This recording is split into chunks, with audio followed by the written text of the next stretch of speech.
rise up, standard price, the loss of legs. My occupation, in essence, not complacent. Block the banquet, stop the computation. I'ma make the coda, fools just wanna make the quota. They can't rock around here, they need baking soda. This a hydra, no way they taking over. Lay them below the basement with snakes and cobras. Hey guys, my new sketchbook, Dumb Shark, is finally out. That's great, Fratello. Congrats. Eric, what do you think? Wow, Mateo. This book has really changed how I think about art. The style, the details, the inking techniques, not to mention the colors. Everything on this book is off the chart. You are so far ahead of any other artist, especially me. I know I always say I don't like your Mr. Freeze book, but that's actually a lie. I was just jealous of your incredible talent because I love everything you do, and sadly, I know deep in my heart that I'll never be at your extraordinary level. You truly are the best artist on planet Earth. This book is a game changer, man. I think everyone out there should go and order Mateo's new art book, Dumb Shark, before it sells out. Gee willikers, Eric. That was an incredible endorsement. You really made me want to buy it. How can I get my hands on it? You can find it on www.essentialsequential.com, or if you're in Europe, you can order it on www.pulps.fr. Wow, Eric. I didn't know you were such a big fan of mine. Thank you. I really don't need to add anything else. You said it all.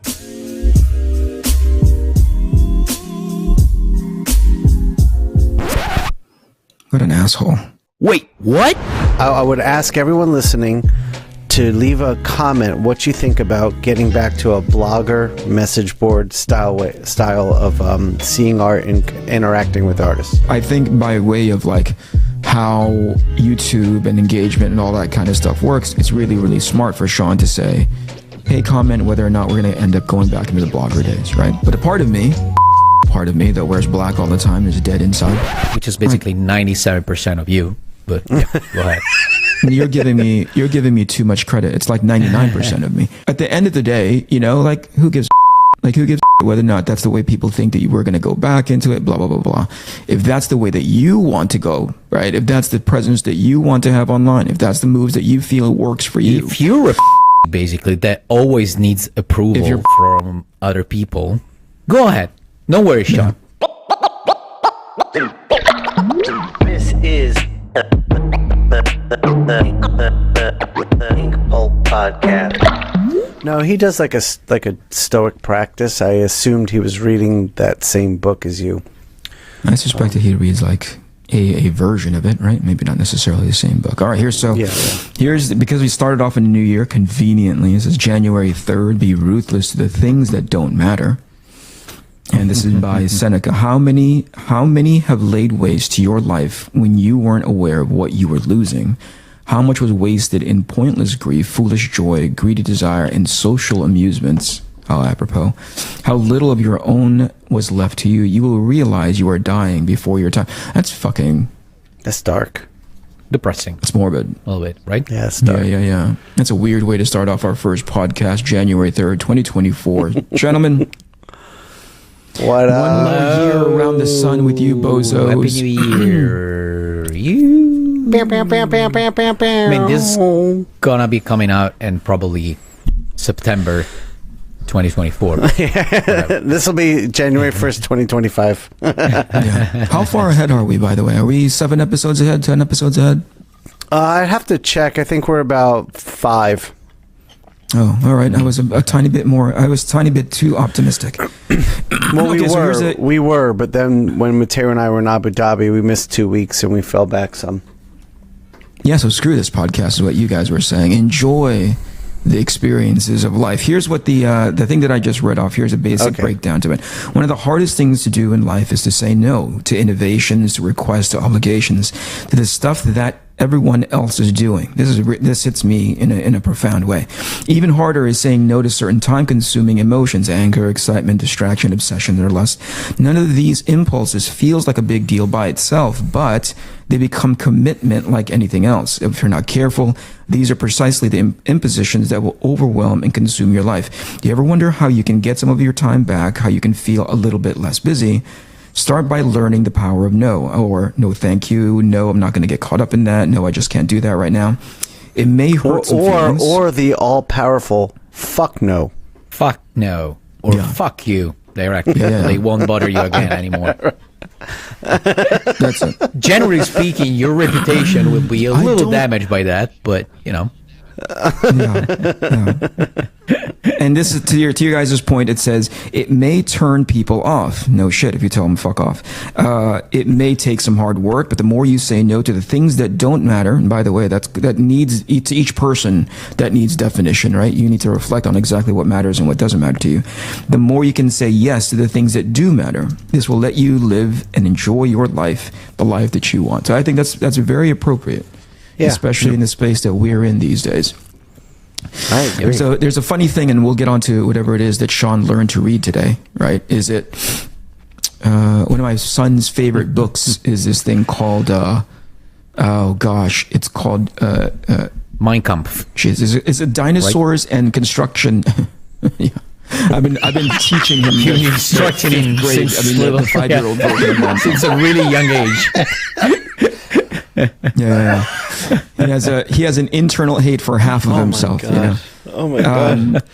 One of the things that I've been paying attention to is how things suddenly start just becoming the normalized thing that permeates through my life, and it's very small, right? And I remember, Maddie, how did you and I meet before we met on in person in San Diego? That was like pre social media, right? Did you find my blog somewhere? We met on Grindr. You remember? Oh, okay. All right. Yeah. No. Oh, so the first time we met, it was in San Diego. We met in person. Yeah. I stopped by your table. I think it was either San Diego 2007 or 2008. It was my first show in the States, so I decided to stop by at your table, back then you had your Enter the Mandarin, the sketchbook though, the artist edition basically. Yeah. So I bought that I gave you the issue number 1 of Hyperkinetic, which was my book that had recently come out. Wait, Eric, you know what's funny about that? Didn't you put that together for a talk you were giving at my school? That's interesting. It's a very small connected world. But here's the point I was trying to make. Before we knew each other in person, which is a big deal, right? We found each other's work online, but it was the best way I can describe it is you had to engage in finding people's work. Right. So when I figured out who Matteo was, found him online. I think, did you have a blog back then, Matteo? Did you have Blogger? Did you have DeviantArt? No? DeviantArt. No, I had a blog as well. So you actually started following me after I gave you that book. So me giving you that book was the beginning of everything. And after I remember, it was July, because it was San Diego. And then in December of that year, you wrote me an email because you saw what I did was that I saw that everybody in San Diego had a sketchbook. So I did my own. I printed my own sketchbook, and I got a booth in Lucca for the show. So for every client that would buy a sketchbook, I would do a sketch, like a full sketch. Yeah. And I would post them all online. So you went on my blog, and I just released all those sketches, and you decided to contact me, telling me how much you love those sketches. Yeah, it's amazing. I mean, I that was, for me, finding artists that way felt like, again, you were just engaging, right? You were like actively putting time, energy, and resource and finding the new people. And it's not me living in that past, probably in part. But here's what I've come to see just in general, right? It's not talking about like how we engage with people, but suddenly things that we take as our day to day, you don't even realize that it's permeated your life. So Shawn's starting to do, by the way, this is not a criticism of you, Shawn. You're just rolling into whatever it is that's necessary for these algorithms. Suddenly something outside is starting to tell you, hey, in order to be quote unquote successful in this space, you have to start doing it like this. And it's small little incremental changes. They just move the slider on you little by little. And then by the time you realize what you're doing, you go like, fuck, man, I'm so fucking busy. Or, gosh, this is so much to do. And you go like, wait a minute, I didn't do that. You know, I didn't actively do that for myself. I just took the menu and said, like, I guess this is what people do. So I'll just take A, B, and C, and I'll move forward with my life. I'm trying to, you guys... Yeah, go ahead, Shawn. Go ahead. I was going to say, can I speak to that? Because you're right. And I made a decision to go along with that with a purpose in mind. And the purpose in mind was to grow the exposure of me and my work. And I have significantly backed off of posting like I used to. I mean, I might post 3 days. No, but let me explain. I might post 3 days a week now, where I would post religiously 7 days a week before. Yeah. Because I found success in that. Because I had no work coming in, I had no money coming in. Yeah. So now I have jobs, and I remember it was a shift where I was so overwhelmed and so busy trying to keep up the jobs, trying to keep up with social media, where I asked myself, why am I posting? And it's like, oh, all right, I remember why I started to post. So now that I have the work, let me ease up on that area. And my goal is very much like you, to bring that to my website when it's up and really back off the social media. Yeah. And by the way, this is not, I mean, I understand. Sorry to interrupt, Eric. Just a really quick thing. Go. Shawn, does Instagram still has the program that they had, like, I don't know, a year ago? The program with reels and all that stuff. Where they pay you? When they pay you. Do they still have it? No, they got rid of it. They got rid of it. Now what they'll do is they will pay you if you allow them to put a commercial in the middle of your reel. And I have zero interest in that. Okay, gotcha. Okay, so it's not a condemnation of for whatever reason people are doing it. I love the idea that you're like, okay, in order for this to benefit my initiative, I actively need to do this, right? There's some thought behind it, yeah? But there are some people, and again, this is talking very broadly, where they don't even understand why suddenly that became important. Does that make sense? Right. Yeah, it makes I think those sense. are the ones, and I'm guilty of this myself, where I go like, oh, I need to start. Oh, I'm seeing people post a lot, and that feels really good, and you know, what I mean, oh, it's so cool to see any and all of that, and then I start doing it by proxy, not because it's natural or organic for me. Yeah. And then that's when it started to become really super heavy. And you don't even know how heavy it is until the end. You don't realize you travel 300 miles. This is a bad analogy, but take it with a grain of salt. You travel 300 miles, or excuse me, 2,000 miles from like point A to point Z. And for every single one of those miles, people are piling on things into the cargo area of your ride that you didn't ask them to put on there, but whatever, you just take it on, right? So by the time you get to the end, you're like, holy crap, I took on so much weight that I didn't need to. And it wasn't malicious, by the way. It wasn't like people going, you must do it. It's nothing like that. It just starts to naturally happen until you take stock of like, why is that happening? You know, for me, near the end of last year, I started thinking about all the things that I took on, or I'm like, that doesn't feel good because that's not really aligned to the thing that I want to do. People are telling me that's an avenue. Right. But I don't think that feels right. I don't take it immediately off the table. I go and try it and I realize, oh, that actually doesn't feel good. The ones that I don't care for is the one that I actually did to myself without even thinking. Right. Right. Yeah. That's the like, whoa, that just happened. I'm just picking up the phone because I'm scrolling through because I have 5 to 10 minutes to kill or whatever it is. You know what I mean? Yeah. Those little things I'm trying to be that much more aware about. Anyway. Yeah. I remember you weren't on the show, but I spoke about something similar on the episode with Michelle Asarasakorn, Sasuke. Yeah. Oh, good job. I don't know if you guys remember, but I was telling the story. I'm trying to make it as quick as possible because I've already told it on the show. But when I studied in Milan, like I had basically the school would start at 9:00. Lessons would start at 9:30, and I would arrive at the Milan train station at 9, and I had a decent amount of time to get to the school. Getting to the school will take me 20 minutes. All right. So I had 30 minutes to get there. So everything was fine. But the Milan station is so, like, everybody in there is so in a rush that automatically, without even knowing, you start running because everybody is running, you know? And that's I don't know what you said reminded me of that, because by proxy, just being around people that were all in a rush, I would start feeling a rush for no reason at all because I wasn't, you know? It's funny. I think it's a pretty natural human mechanism, you know? Yeah, it's part of being in a herd. It's the herd mentality. Yeah, but also because we're, you know, eyes on the front of our heads as opposed to the side of our heads, as far as that herd mentality is concerned. Like, well, yours are almost on the side, to be honest with you. But almost, yeah. In my embryo stage, almost prevented me. Hey, by the way, did you know that that's a natural progression from embryo to fully grown, like whatever? Like, well, you look like a kind of embryo, so it makes sense.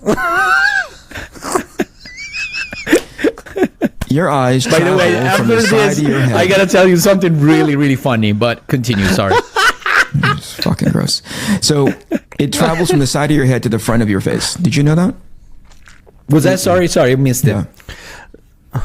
I said that your eyes at the embryonic stage travels from the side of your head close to very far. Yes, absolutely. I forgot the point that I was trying to make. But the point, okay, here it is. So I think there's an opportunity here, at least for me, moving forward. I don't know if you guys are in for it, or if you guys are down to do it.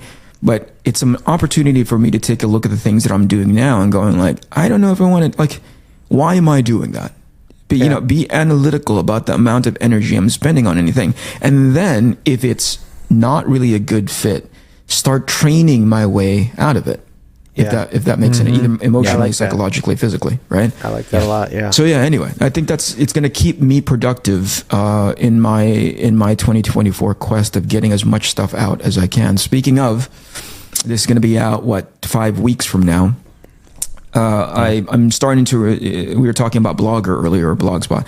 I started my own blog on my website. I saw. I got the email. I think I'm going to start doing things there. Almost exclusively, 98% of the time. I think it's a great idea. And just start doing it the way I used to, because I think as far as the frequency, the energy expenditure that it takes, that's a little bit more my speed. I have a hope that is what we are going to return back to. I'm hoping now that with all the AI stuff and people seeing all the dangers and the effects of what social media has done to us over the past decade or so, are going to have people moving back to a more blog and message board style, like you said, seeking out what they want to see instead of being fed what they want to see. I have a hope that that's what we're going back to, and I'm building just like you are, my future into that, because I do want to get away from all that other stuff too. I think you're right, and I think we do need to think about why we do things more. That's something about that Abu Dhabi trip put me back into the present, like it grounded me, and I think you want to talk a little bit more about the Abu Dhabi trip, Shawn? Sure. No, I was just kidding, because you talked for like 55 minutes. I know. I was just joking. I was joking. No, but and I've made some healthy changes, and I feel good. I'm excited about this. And I think. Anyway, I was gonna. What do you call it? I was a shill for the website for a bit. So go to ericcanetti.com. There is, a pop-up will come up as far as subscription is concerned. Please go subscribe. Every time I post something, there's an email blast that gets sent to you. Critical is that you make sure that I don't end up in your spam box or you end up missing out on it. But another feature, potentially for the sake of community, and I don't know how you guys feel about this. I never put a lot of stock into it until I started realizing I think it's one of those important things. Another feature inside the website is an old-fashioned message board. Yeah, that's what I was just saying. I hope we get back to message boards and blogs. Exactly. Yeah. And so I'm putting that up on my website so that people can come in, chit chat for a little bit, but not necessarily be committed to always be active in that space, right? It's going to be primarily art centric, which I really, really love. Anyway, we're rolling those features out very, very slowly, at least to the point where I'm comfortable and I feel like, hey, that works enough. You know, it might not be frictionless, but certainly, you know, less frictionful than fucking social media. So keep an eye out for that. If you want to, it might be a good idea to make a short little commercial, if you will, just a little video of you that we can put on at the front or middle or back of every one of these podcast episodes. And as my site's ready, I want to do the same thing to just get people more going to our sites. Sure. I think that would be a great idea. That'd be awesome. That's fine. Yeah. All right. And Eric, I wanted to ask you something. Sorry. Okay. I wanted to ask you something first, and then I'll go with the joke. But are you? So the website is already running. Real quick. Yeah. Real quick. I just want to say, everyone. I would ask everyone listening to leave a comment what you think about getting back to a blogger message board style of seeing art and interacting with artists. All right, go ahead, Matteo.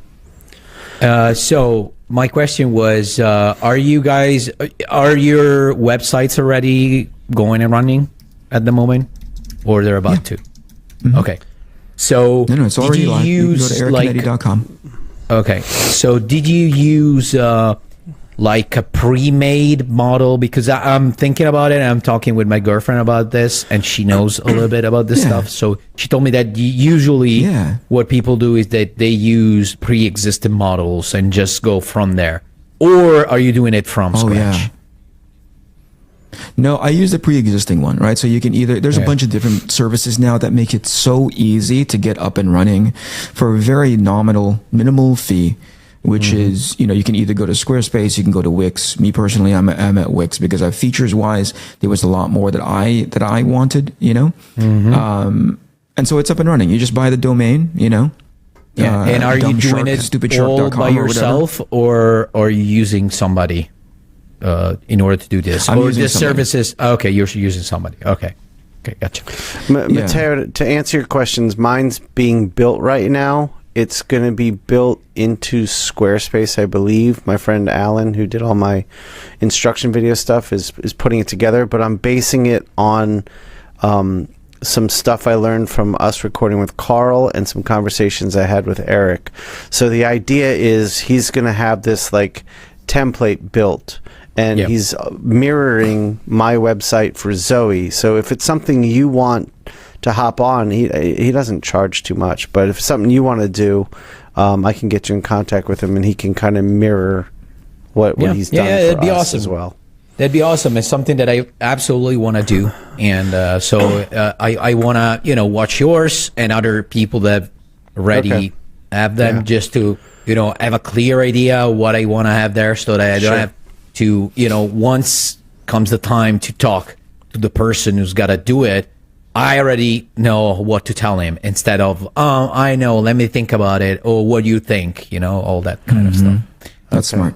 Oh, yeah. Cool. That's really super smart. Absolutely. Good. And, so the funny thing. Before you get to the joke. Go. Wait. Before you get to the joke, Shawn, I think by way of like how YouTube and engagement and all that kind of stuff works, it's really, really smart for Shawn to say, hey, comment whether or not we're going to end up going back into the blogger days, right? But a part of me, the asshole part of me that wears black all the time, is dead inside. Which is basically 97% of you. But yeah, go ahead. You're giving me too much credit. It's like 99% of me. So I think at the end of the day, you know, like, who gives a shit? Like, who gives a shit whether or not that's the way people think that you were going to go back into it, blah, blah, blah, blah. If that's the way that you want to go, right? If that's the presence that you want to have online, if that's the moves that you feel works for you. If you're a pussy, basically, that always needs approval from other people, go ahead. No worries, Shawn. No worries. Look, I'm doing it regardless. I just thought it would be interesting to hear some outside opinions on the matter, to get feedback and get the engagement on the podcast. That's all. You're not wrong, Shawn. I think you're actually maximizing for the best version of engagement. What I'm saying is, like, don't, generally just care less. Like, I agree. Care less about the freaking outside looking in. There's very few things that you're going to do that's so detrimental, that's so like dehumanizing that you're like, I need people's advice on this. And if you can't distinguish between bad and good, I don't know what you're doing on the planet. But it is to say, go do the thing as an artist that makes you feel like it best represents your work. If it is social media, good luck to you.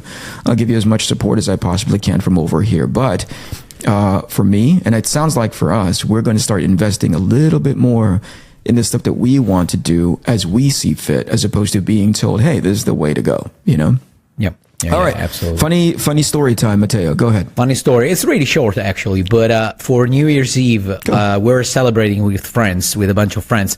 And, recently, like over the past 2 months, more and more people have been, talking to me about asking me about the podcast, because they keep seeing the reels on Instagram and on Facebook and blah, blah, blah. So they were like, so what are those, like, are interviews and stuff like that? Or someone else know what podcasting is? So they would be, so you're doing a podcast now? So they're starting asking me questions. And a friend of mine wanted to ask something, and I don't remember exactly what he wanted to know, but at a certain point, it was like, so he wanted to ask me something about a specific episode, and he's like, so the guy who looks like you is a comic book artist as well? And I was like, oh yeah. And how about the black guy? I was like, the black guy? So I told him, there's no black guy on the show unless there's a guest who's black. They're convinced that you're black. I don't know why. Like, to be honest, we don't see a lot of Filipinos, and we don't have a lot of black people in Italy yet. So probably that's why they can't distinguish. But yeah. So you're a black dude, I think that's, for my Italian friends. I think that's very charming. I think that's endearing. Well, truth be told, I identify as black. You know what I mean? So multiple times in my Eric career, that brings me any sort of advantage. I think if that gets me better consideration as far as college admissions are concerned, I'll identify as black. Anyway. Maybe, Mateo, is it possible they just saw his soul on the screen and they didn't mean black like African American? They meant like just pitch black. Yeah. They were talking about the inside of Eric. Yeah. How's the? I saw that the Todd McFarlane episode is kicking some serious ass as far as like viewership is concerned. Oh my god! Yeah. It's by far our biggest, and our subscriptions went up a healthy amount too. And I love how Jamie captured the right moment, especially with the second reel, the one about like I don't matter in my best day I'm a 0, in my worst day I'm a 0, all that kind of stuff. Mateo, I chose that moment. Jamie didn't know what to choose. Oh, really? So I watched the episode and I was like, I gave him like 3 moments I thought would be good, and that's the one. Well, he picked great out job, there. brother. Okay, Maddie. Now that you know that Shawn picked it, is it not as cool? No, It's just as it's cool or more cool. It's still great. I was just really surprised that it was that smart. I wasn't expecting that. Oh yeah. Okay, so there it is. It's a new year. It's a new Shawn. All right, we're gonna have smart Shawn this year. Speaking of New Year, Shawn learned how to read this year. I did. I did. More learn is a big word. It's getting there. No, like. Yeah, but I mean, I didn't say he had full control of like his reading capacity. I'm just saying like he started. So to give context, in 2019, 2018, when did the pandemic wall come down? 2020? 2020? Okay, so we're somewhere around there. Shawn, we all got on a call. Me, Mateo, and Shawn got on a call. And like, well, we're going to have, it feels like this is going to be short, but also I don't know if it's going to be as short as we think. So we all started on like our journeys. So Mateo's like, well, I'm going to think about, and this was the beginning parts. By the way, you shared that PDF with us, you fucking monster. Those pages look great. Congratulations, thanks, man. man. I hope you find your way through that. Really nice. You started formulating the story for that then. You said, hey, I'm going to try this. I'm going to see how, I'm going to get through it for the first time. I was already in the middle of like doing Arc Athena stuff. I said, hey, I'm going to continue this and take this to the bitter end. And Shawn was like, I'm at a loss. Right, I'm at a loss what to do while the pandemic wall is down. And so I said, well, me and Matteo was like, as friends, we were concerned. We said, well, Shawn, what do you don't have anything that you want to try for your life? And so 20, 30 minutes go by. We were talking about everything, learning how to ride a bike. Shawn doesn't know how to ride a bike, right? Like, so like learning how to count, he clearly doesn't know how to. Yeah. He doesn't understand the difference between semen and like sperm. So we were like, whoa, we need to talk about that. Wait. Sometimes he doesn't understand the difference between semen and water, just so you know. So he drinks them both equally. So there's a lot of stuff in there. There's a laundry list of stuff. But here's the part so we came up with a list, right? We wrote it for Shawn. It was maybe 5 or 6 really strong, hey, if you're going to work on something for the next X amount of years, here's a list. We typed it all up. We sent it to Shawn, and we don't hear back from him for like a couple of days. And we're like, hey, so we follow up. Hey, Shawn, what about that list, that we sent? And he says, guys, I would love to read that list, but that's another thing that I need to work on. I drank too much semen like, right now, so I'm constipated. That's what he said. Yeah. It's too much protein. Semen constipates you? So he says, yeah, trust me, wait a second, what's the problem? Like, you don't know how to make lists? And Shawn goes, no, I don't know how to read lists. I don't know how to read, period. And we were like, holy fucking shit, Shawn doesn't know how to read. How do you launch the podcast? How do you, he's like, I have to call somebody. How was I a teacher for 10 years, not being able to read? Know that. Like you have the book and you run your finger and have the class read it back to you. That's how we used to work back in the day. So me and Matteo like invested in a reading program. It started with I said let's start with something simple. I said let's start with like the giving tree because there's something there but it's like nice. Matteo immediately went into Mein Kampf. He's like, get him Mein Kampf right now. That's a callback. That's a good callback. Have him understand the plight of his people contrasted to this little crazy man with a mustache. So fast forward to like right now, and Matteo and like Shawn has made so much headway in 5 years, you know what I mean? Like, yeah, it's a lot. And so Shawn said, you know what, guys, and this was a week ago, I'm gonna try reading a comic book. And me and Matteo are like, you're gonna combine words and pictures at the same time. Yeah. And Shawn's like, I'll try because the pictures help. And I was like, that makes a lot of sense, the pictures help. So Shawn read a comic book I did a day ago, 2 days ago, but he started, I know, it's awesome, but just to give you context, he finished a day ago, he started late 2022. So Shawn, congratulations on finishing that comic book. And he still didn't understand it. He just read the words. No, right? No. Comprehension's my next goal. Yeah. We couldn't afford to pay for that component of the lessons. But Shawn, tell us about this comic book that you just finished. Took you 2 years to read. Well, what I read was Phantom Road, based on your recommendation, Eric. Yeah, right on. How was it for you? First thing I noticed is you were right. You tear through that thing so fast. Yeah.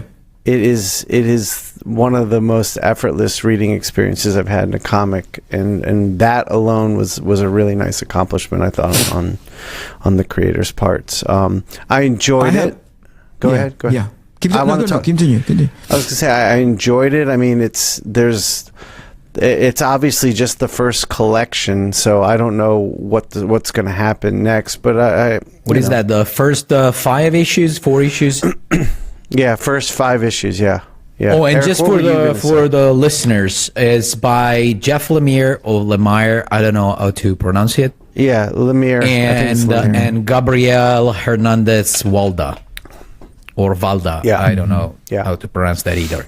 Yeah. Which both amazing in their respective fields.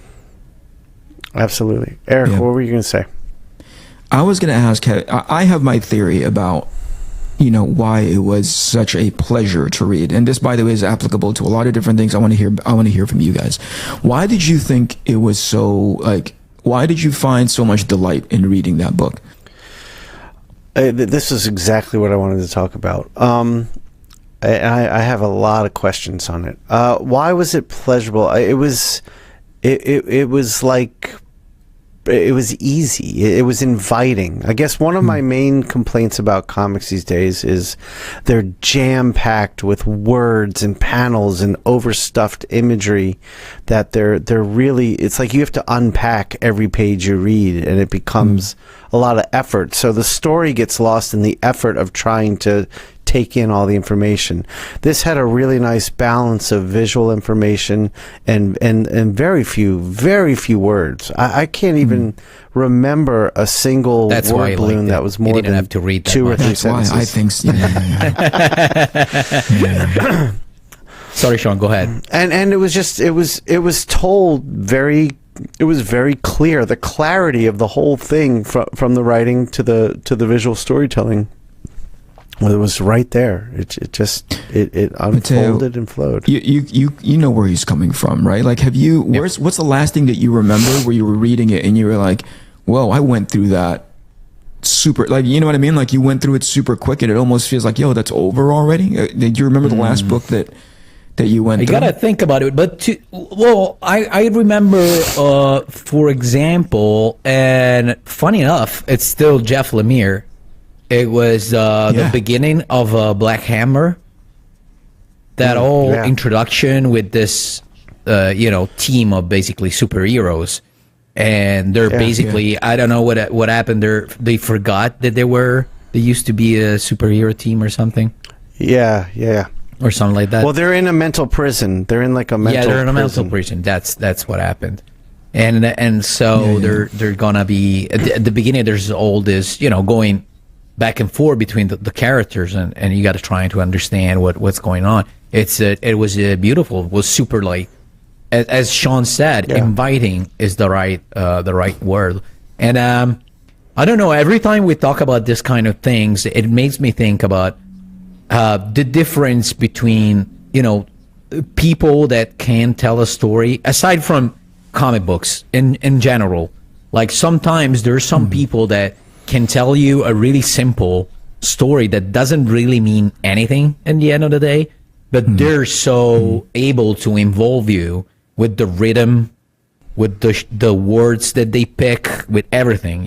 They kind of manage to draw you in the story, and sometimes there's people there that have really interesting things to say and really great ideas, but they don't know how to make it interesting. After like 2 minutes of hearing them talking, you want to, shoot yourself in the balls, So. So dark. Here's the last time I remember, going back to my question, the last time I remember reading something that made me go like that went super quick. And again, it's not because I didn't read anything between then that had that same effect on me. I think the enjoyment factor is so broad and it's so like subjective, right? I remember reading Uncanny X-Force by Rick and just going through that, going like, wow, this is so much. That's another one. This is so much fun to read, and it's a super, like, again, it's independent of genre. It's independent of like superheroes and crime noir and blah blah blah, right? How I see it is like, what is it that makes me sit here and just like read through this and it feels effortless? That's that's one small component of the enjoyment factor, right? Yeah. The last time I remember really sitting down going like, fuck, that went by so fast, I need to read it again, was the first Sin City. Like, after I read Sin City, I was like, why is this so fast? And there's a couple of crossover. There's a couple of things that overlap there, Shawn. Number one, Sin City wasn't packed with a ton of dialogue or caption or whatever it is, right? But it wasn't, and this is the same for Phantom Road. It's probably going to be like a Jeff Lemire appreciation episode. It's got a lot to do with good writers understand how to write good characters. They know when to feature a characterization, and then when to feature plot and story with characterization at the second level or third level of whatever it is that's happening, right? Yeah. What I mean by that is most recently so in Sin City's case, there's Marv, and you understand. And by the way, Walter does so much heavy lifting for that story, right? So it's a lot of that. It's deceiving. It's deceiving. Yeah. His work is very deceiving because it's not bombastic. Simplicity. You know what I mean? That's the difference between like Sin City and Phantom Road. Sin City has a tendency to be like in your face because it's just like on or off. You know what I mean? It's very binary in its rendering.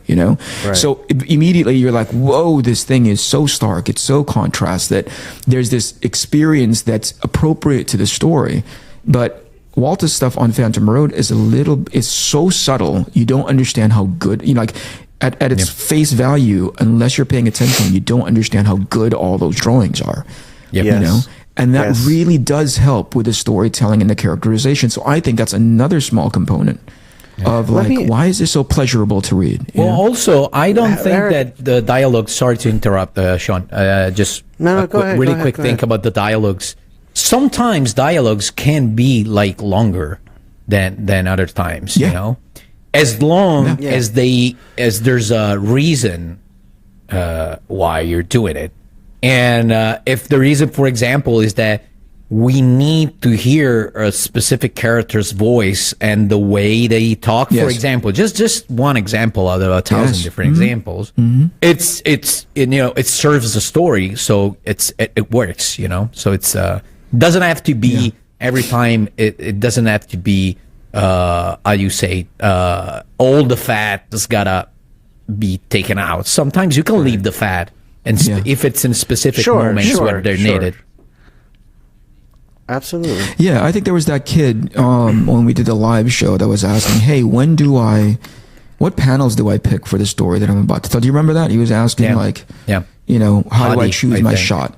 And I think that this goes back to what we're talking right now, which is the dialogue can do a lot of the heavy lifting for that thing, and you're supposed to go, conceptually, those things go hand in hand. They're complementary to each other, But there are times when, and then I'll use the PDF that you shared with us a couple of days ago, Maddie. I jokingly said this, when I was looking through those images, because they were so fucking well drawn. I don't know what high you're on right now, but maintain this high, pal. Keep doing whatever this is.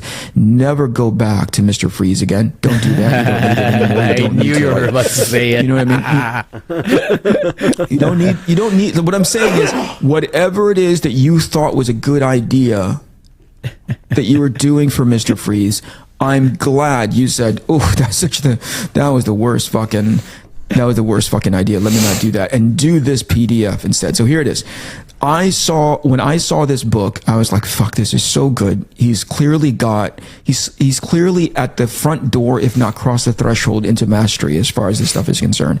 I jokingly said this to myself. Now watch this motherfucker ruin this shit with dialogue. You know what I mean? It's gonna happen, man. Ruin this shit. I know, man. Like, watch him ruin this shit by putting the wrong fucking dialogue in these people's, like, the experience. And by the way, I admittedly am very biased, but I love your artwork. So when I'm seeing you just draw, right? It's as close to like the first time I saw Claire Wendling's art, where I was like, Jesus, this is so fucking good. Right? The thing that ruins it is when you open your mouth. You know what I mean? Like, don't fuck this up. Like in real life. Stupid shit in this side. Yeah. Like, it's like being a fan of yours in real life. Like, oh my gosh, there's Mateo. He's done Hulk. He's done Deadpool. He's done all this stupid shit. He's done Secret Avengers. Oh man, I can't wait to meet him. And you meet him, and he's like, "Hey, you fucking stupid idiot." And you're like, "Oh shit, man. No, that's a really, really bad idea." Well, just so you know, all 180 pages of my book, the characters are just gonna talk about hockey. Just so you know. Jason will love it. It's nice that you want to sell only 5 copies. That's pretty cool, man. Shawn, what were you about to ask? I was going to ask, after reading it or during reading it, did it make you reflect on your approach to comics in your art? Oh, you're talking about Phantom Road or Mateo's work? Yeah, Phantom Road.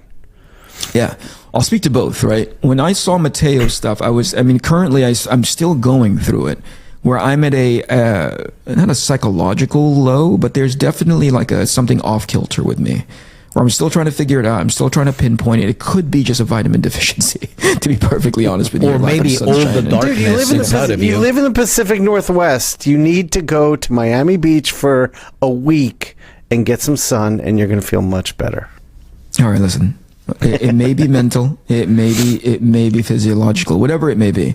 But when I saw the pages from Mateo, I was like, fuck, man, this is so good, right? Yeah. And there is that, not competitive side, but you guys know where I'm coming from. Yeah. In a group of people, especially when you're sharing a space with people, maybe not necessarily physically, but just in a concept of community.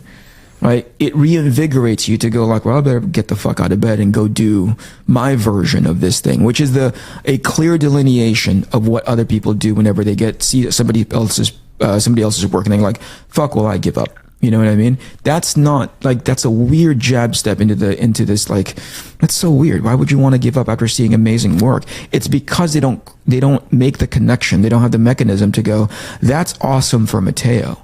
I'm going to do the awesome version for myself. You know what I mean? Like, so I'm going to get now. So that's what it did for me. It was like, I better get up and go do the version for me that's like really, really freaking amazing. You know, being inspired by that. So that's one. When I saw nowhere near Walt's mine, work, but yeah. Yeah. Well, if that helps you sleep at night, that's amazing. Okay, so here's as far as Walter's work is concerned, when I saw it, it wasn't anything in there that made me go like, that's so over, like, again, similar when I saw Uncanny X-Force. There was something that Jerome was doing in there where I was like, Jesus fucking Christ, this guy, Or something as revolutionary, to me, something mind-blowing about Sin City. Like, what the fuck did he do? He just turned everything on or off, The level of, like, mastery that you would have to have understanding of, like, black and white in there. Yeah. It wasn't that. It was, for me, in Phantom Road, it was the storytelling. That's exactly it. Yeah. It was purely just like here's the thing. I think you get to a point where you can draw a really, really pretty picture. And this goes back to Mateo's PDF. When you know how to make people behave like people, draw them behaving like people, I think that's, again, right at the doorstep of mastery.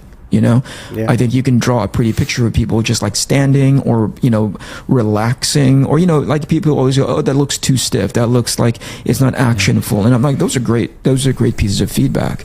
Right. But when you can make people act like people, and it means, whatever story that Mateo has in his head, he's actually visually expressing that through the actions of his drawings. That's what Walter had. And it complemented everything. There was nothing in there that was like, that didn't quite land, Right. What do you think, Shawn? I felt the exact same way, and I'm trying to really wrap my head around it. It reminds me of when I was a kid and I read Born Again, and I was 15 at the time, and like McFarlane was like my shit, and it was all flash and in your face and balls to the wall, fun, like exciting imagery. And then I read Born Again and I loved it. And I remember like explaining to my friends like, the art's not so great, so I don't know why I like it so much.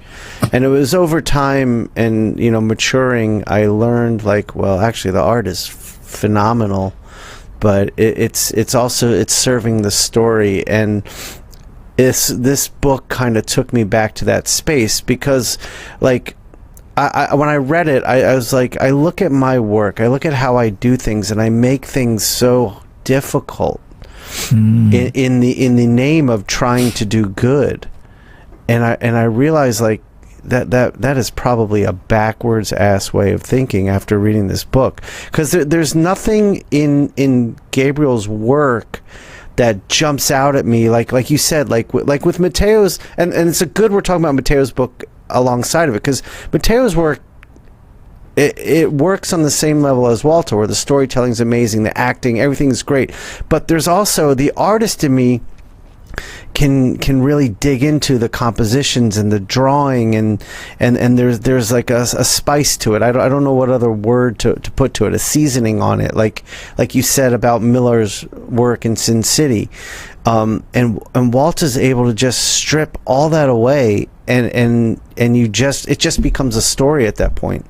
And it's made me really think about what I do and how I do it, because looking at it, it's like it looks effortless and it looks like it'd be easy, but it can't be. Let me speak to that. I know that Matteo has a point here. Matteo, like here's the quote unquote problem with that PDF that Matteo sent us, right?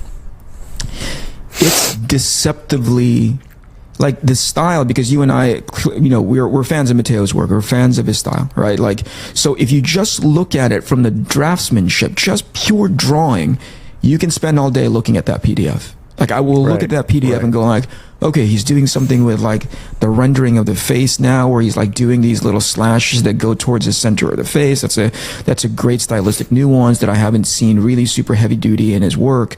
There are, he's understanding planes of the faces now instead of just like putting the blop down or whatever it is. So I can look at it purely. He blopped back in the day, less bloppy these days. So like, there's things in there where I will look at it purely from the construction and execution of art, and that is like, it's so superficial. In a way, right? But I mean, like, if you take a look at it, you look at it and you go like, this guy clearly knows how to draw and he's getting better at drawing. What gets me caught up is how those drawings are complementing the composition, the lighting, all of the drawings. Cool. That's great. That's very textbook, as good as it is. By the way, that's not diminishing your ability to draw, Matty. You're an amazing draftsman. No. You're perfectly clear on that. At its there's a substrata that you go like, fuck, what a great shot.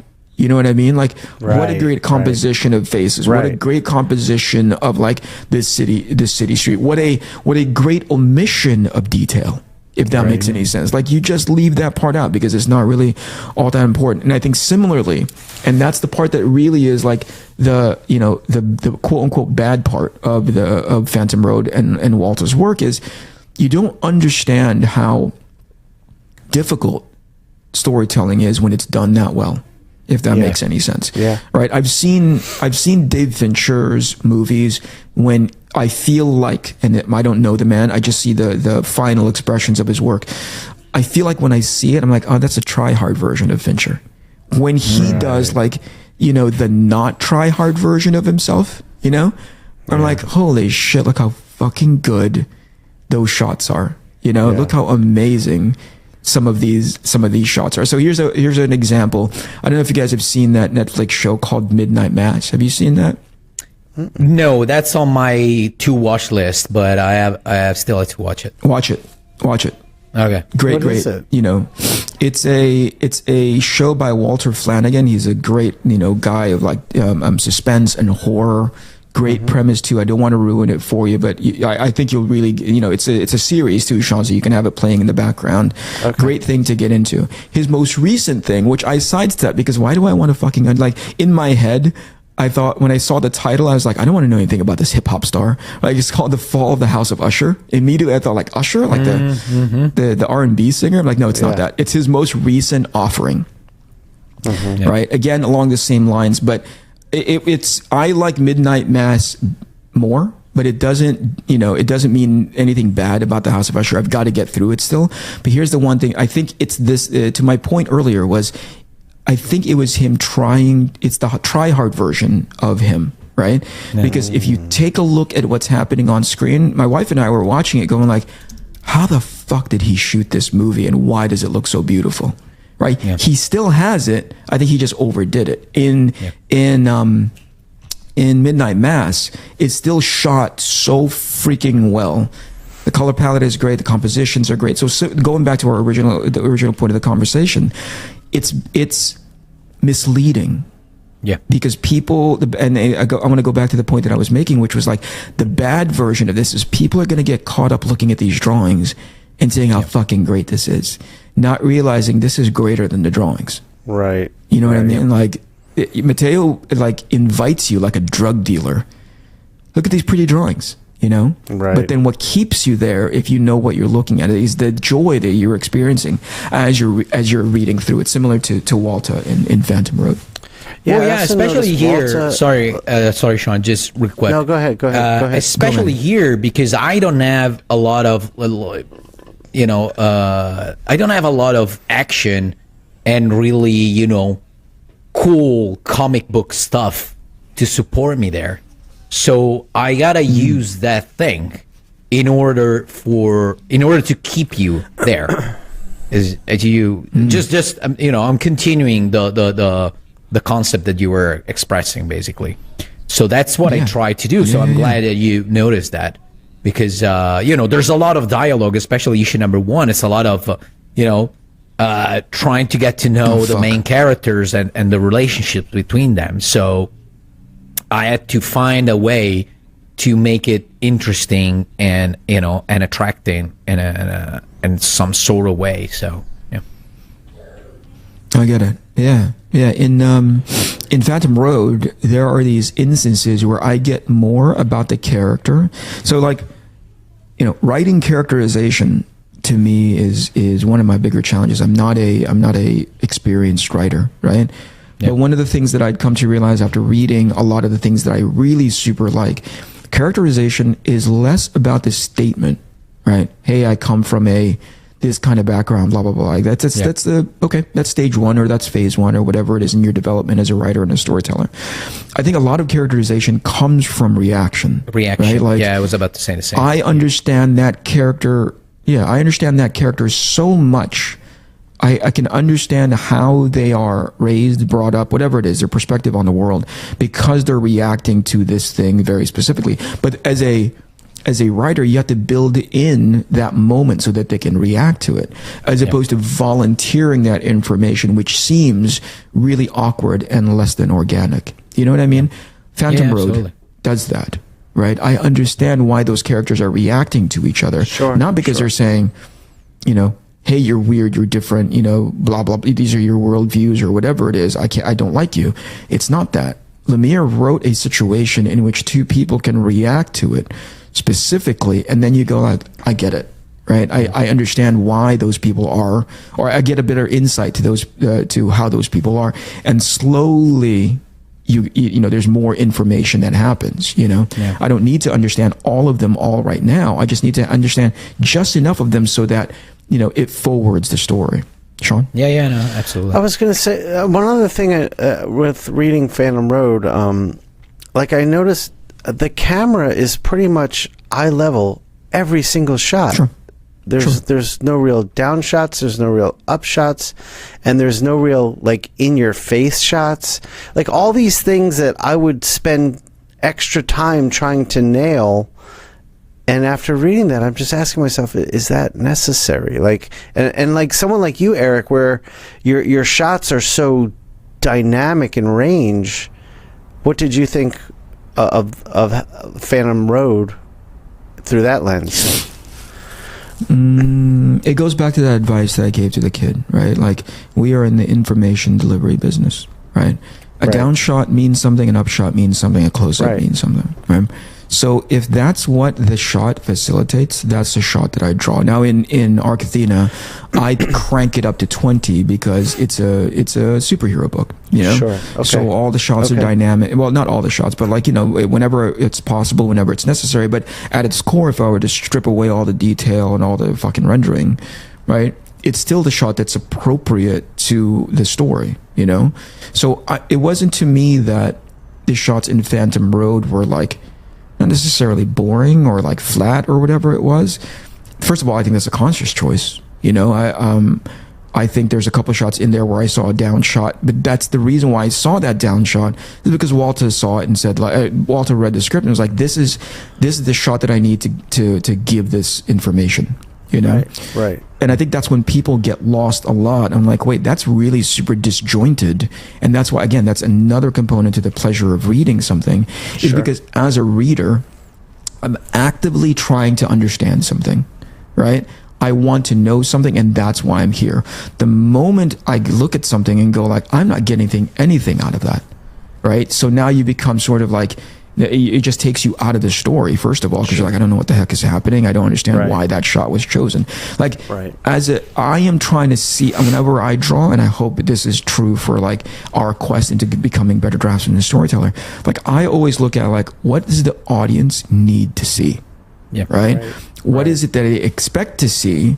And as soon as I change that, that is actually active. I go like, this is what you're expecting to see. I'm going to switch that on you. Right. And this is now what you're seeing. And people are like, whoa, that's weird. You know, that's like, oh, that's fucking great. Or that fucking works. Right. So I think to answer your question, like it wasn't off-putting because as an active audience, as an active reader, I was getting everything that I needed to understand. Exactly. Moving one panel to the other. And that's why it goes so fast because I'm like, I need to see this, or like, I'm expecting to see this. I need to see this. Cool. I got that, moving on. He was able to just pare everything down to just this essential information and present it in the easiest, most digestible way so you can just keep moving. Yeah, I think so. That's also misleading, right? Whenever we say something like that, like pare something down to like its essential thing, comparing Matteo's work, the most recent thing that he sent us, to Phantom Road, Matteo's a little, got more detail.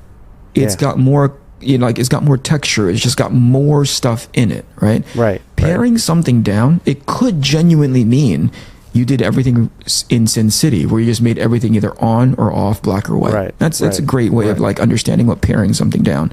But what we're talking about is information, right? Information could mean rendering, right? It could mean that, but that's not. I think in this case, that's not what you're talking about. Correct me if I'm wrong, but it's like, why are you putting that thing there? Paring as much information down as much as possible. Walt is like just as detailed as it's not inconsistent to his work. You know what I mean? Oh yeah, absolutely. But I think when he it's just like adding the thing that you need and then realizing, is that enough? And if you want to pile it on thereafter, that's cool. It doesn't ruin anything because you've come from a place of minimalism to begin with. Am I landing the thing that I need to that I need to communicate? And if I put on 10 more things, if I put on 2 more things, does that detract from what I wanted to see? And I think that's where the danger, quote unquote, of where Matteo's work is coming from, because people will get caught up on how well drawn it is, not realizing, dude, that guy picked that perfect shot for that panel, Right. Again, don't fucking ruin it with words. Shut the fuck up. You know what I mean? Like, silent book it is. Don't put more bubbles. Or here's one, right?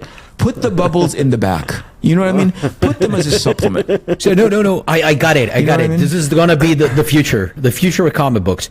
You put a small number, like for page 1, it's gonna be 1A, 1B, 1-3 on the page. Yeah. And then you gotta go back to the back of the book. You have all the dialogues. I love that. You need a secret decoder ring, to read it. I love it, man. Actually, you put Matteo, buttons. what you should do it. You put buttons in there, so you push them, and there's a dialogue with actual actors, like voice actors. I mean, a book is gonna be costing like $2,000 each, but It's worth it. So worth it. What you got to do is you got to release like the actual edition with no words. This is the book. And then you release the Dumb Shark edition where you put the words in. Yeah, that might be. You get the one that you call it the Prestige. Yeah, you do the Prestige version in which you just leave everything black and white as is, and then you do the version. This is just the title in my head. Matteo fucking ruins it. You know what I mean? And then that's the version. That's the version. Remember, we were talking earlier, like before starting to record, like on WhatsApp. We are talking about. I shared with you a possible title for my book, but now that you gave me this one, I'm gonna stick with that. Yeah, dude. It will listen. It's gonna move so many fucking units. I'm not going to guarantee it, but I think it will. All right, that's an hour. Yeah, so let me just say real quick, great job on Phantom Road Volume 1. I thoroughly enjoyed it. Can't wait. Yeah, for I'm looking for. Can I? This is the cynical in me. This is the dead. By the way, Mateo, you need to read this book, and I want to hear your perspective. I'm buying it it as soon as we stop recording. I'm gonna buy it immediately. Okay. Yeah, you'll read it in 15 minutes. It'll go fast. It'll go fast. Yeah. But here's the lump of coal of a heart that I have on the inside of my chest. As good as Phantom Road is, right? Uh-oh. Like, I really hope 6 through whatever is just as good. You know what I'm saying? Like, what I don't want to diminish either of those creators' like ability, but I'm like, that's so good. I wonder if they should just leave it alone. There's more story to it. Just stop. leave it alone. I'm out. Yeah, just leave it alone. It's like It's the same first feeling that I season got- of Heroes. Just stop with season number 1. Yeah. Just don't. Just stop. Yeah. It's like Stranger Things. You know what I mean? I was Yeah, like, exactly. That was so good, Exactly. season 1. Don't do another one. That Yeah, kind of just a stop. thing. Just stop. Ghostbusters 1. You know, like, just leave it alone. All right, you guys. That's an hour. Thank you for All your right, word. time. Bye-bye. I'm going to hit the stop button now. Bye. Inkpulp Podcast.